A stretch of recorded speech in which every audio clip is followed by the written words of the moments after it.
అలా ఇక్కడ వరకు నేను వస్తానని అనుకోలేదు. దేనికైనా సరే రాసి పెట్టి ఉండాలి కదా, దేవుడు అనుగ్రహం లేనిదే మనం ఏమి చేయలేము.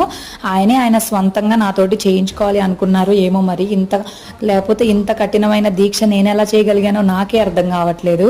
నేనే షాక్ అవుతున్నా. 3 గంటలకు నిద్ర లేచి ఇదంతా చేసుకొని దేవుడికి పూజలు చేసుకోవడం అంత ఈజీ ఏం కాదు.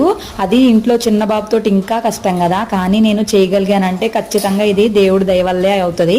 ఇంకా ఆ రోజు అవి కూడా ఎర్లీగానే లేచాడు. ఇంకెలాగో పూజ కూడా కంప్లీట్ చేసుకున్నాం కదా, గుడికి కూడా వెళ్ళి ఒకసారి స్వామివారి దర్శనం చేసుకొని వద్దాము అని చెప్పి మేము కపిల తీర్థం వెళ్ళాము. ఆ రోజు ఎందుకో ఎండగా లేదు. 8:30కి వెళ్ళినా కూడా ఎండ లేదు. చల్లగా వాతావరణం కూడా భలే ఉంది.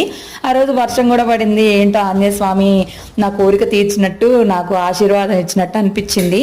చాలా చాలా పాజిటివ్గా అనిపించింది. ఈ జర్నీలో మన మైండ్ కానీ మన బాడీ కానీ చాలా రిలాక్స్డ్గా, చాలా ప్రశాంతంగా అనిపిస్తుంది. సో ఫైనల్గా నా 11 days ఆఫ్ హనుమాన్ సంకల్పం అయిపోయింది. ఇంతే వీడియో. Bye bye.